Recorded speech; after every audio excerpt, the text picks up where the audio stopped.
This week's primary results underscore the importance of public policy as we move deeper into the 2012 election season, and the NCPA remains at the forefront of the policy debate.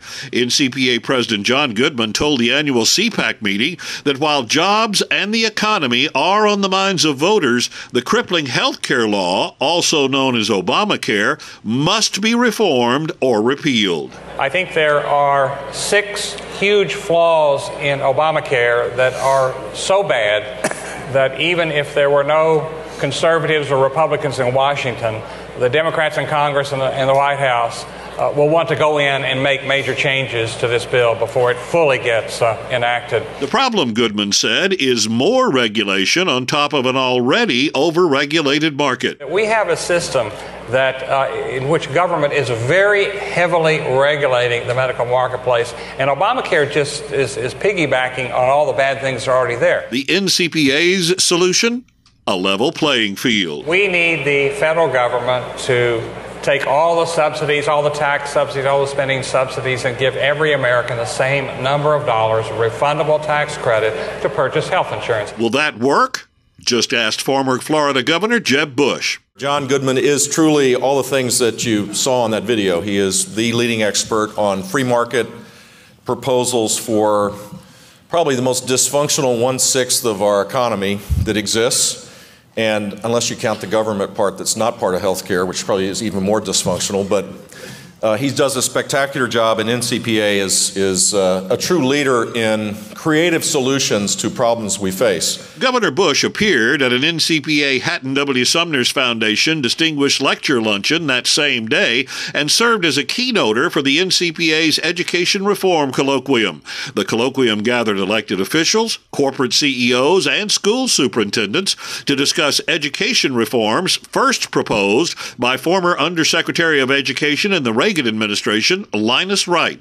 Colloquium attendees also discussed and debated needed education reforms, especially in the areas of early childhood education, shifting training for technical and trade careers from high schools to community colleges, and the dire need for higher student achievement in science and mathematics. The educators, CEOs, and elected officials gathered at the colloquium took time to honor the winners of this year's NCPA Young Patriots Essay Contest.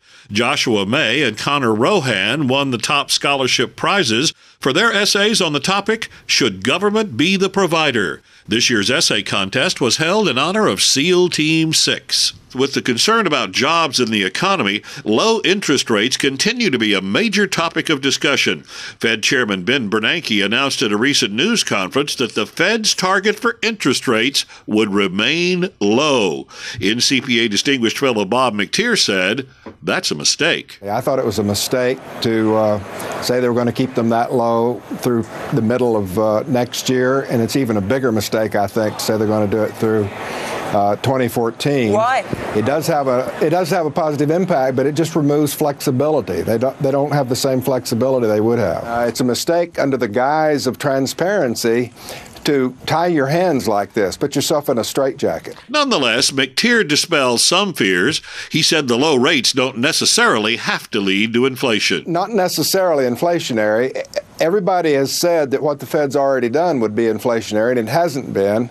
And it hasn't been because the banks are hoarding excess reserves. As long as that goes on, the easy money policy in the U.S. and in Europe is not likely to be inflationary. For more information about these important issues and the NCPA, please contact us. You can call us or send us an email. We want to know what you think. And thanks for your support of the NCPA and the important work we're doing.